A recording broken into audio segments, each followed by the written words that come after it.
Hey guys, welcome back. Day in my life.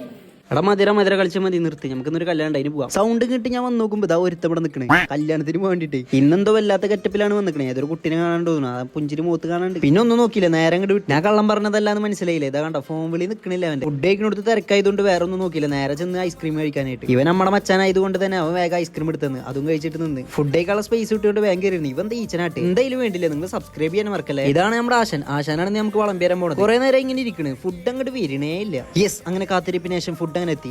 ഇവനെന്തിനാണ് എന്നെ നോക്കണ്? ഞാൻ കച്ചമ്പുറ അച്ചാറാണ്ട് കോരിട്ട് നല്ല പടപടച്ച്. നിഹാലം മതിര നിർത്തിക്കോ. ഇവന്റെ എത്രാമത്തോട്ടാന്ന് അറിയാം, കഴിയണില്ല അങ്ങോട്ട്. ഇവൻ കാരാട്ടക്കാരനട്ടോ, കാണുന്ന പോലെ ഒന്നല്ലേ. ഇവരൊക്കെ ഫുഡ് കിട്ടാത്തോണ്ട് വിശപ്പ് മാറ്റാനായിട്ട് ഐസ്ക്രീം ഇരുന്ന് തിന്നെ. ഇവന്റെ പാന്റ് കൊള്ളാലോ, ഇതെന്ത് നക്ഷത്ര പാന്റോ. ഞാൻ ഐസായിട്ട് അവരുടെ സ്കീം ഇട്ടിട്ട് നമ്മൾ അസ്ലമിന്റെ അടുത്തോട്ട് പോകുന്നത് വീണ്ടും ഐസ്ക്രീം കഴിക്കാൻ. ഇവ ഐസ്ക്രീം ആദ്യമായിട്ട് കഴിക്കണമെന്നുണ്ട്. നിഹാലം മതിര ഐസ്ക്രീം കഴിച്ച് മതി നിർത്ത്. ഇവ ഐസ്ക്രീം കഴിക്കല്ലേ ചെയ്യണ്, മിണ്ടിയെ ചെയ്യണ്. അങ്ങനെ എല്ലാം കഴിഞ്ഞ് അവൻ നമ്മളെ വീട്ടിലാക്കിയിട്ട് അവൻ അങ്ങോട്ട് പോയി. വൈകുന്നേരം അതിനെ ചായ കുടിക്കുന്ന ഒരു ശീലുണ്ട്, അതുകൊണ്ട് നേരെ അങ്ങോട്ട് പോകുന്നു ആറങ്ങോട്ടുള്ള അലി സുലൈമാനിലേക്ക്. ഞങ്ങൾ ഓരോ ചായയും പറഞ്ഞ് അതിരുന്നാണ്ട് കുടിച്ചു. അപ്പൊ ഇന്നത്തെ വയറാണെന്ന് പറഞ്ഞു. അപ്പൊ എല്ലാം പറഞ്ഞ പോലെ സബ്സ്ക്രൈബ് ചെയ്യാനും ലൈക്ക് ചെയ്യാനും കമന്റ് ചെയ്യാനും ഷെയർ ചെയ്യാനും മറക്കരുത്. അപ്പൊ ബൈ.